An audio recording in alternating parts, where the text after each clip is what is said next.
The blade length on this is 3 3/4.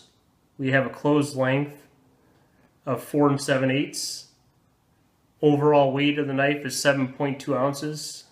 It's got quite a bit of weight to it. The steel is 420 HC. The knife sells for roughly anywhere from $35 to $73.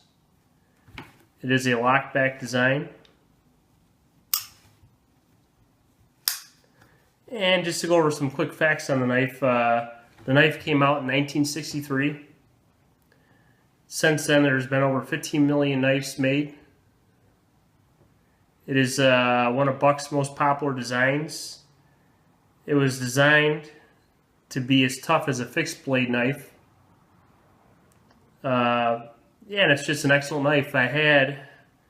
This is my second Buck 110. My first Buck 110 I purchased over 15 years ago. And I just finally retired it not too long ago. Not because of the fact that the knife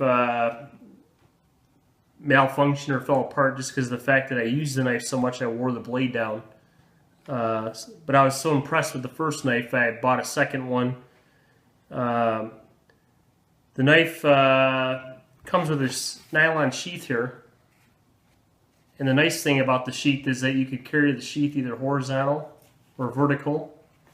But yeah, it's just an excellent knife. I field dressed deer with this knife. Used it for utility chores.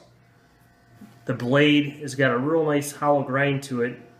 It's got a fine tip so you can do detailed work with it. But it's still got a good thickness to where you can do heavy duty work to it. And for $30, even on the higher end of $70, to me it's well worth the buy. And the greatest thing is it's made in America by an American company. And yeah, Buck's one of my favorite companies. They produce real nice quality knives.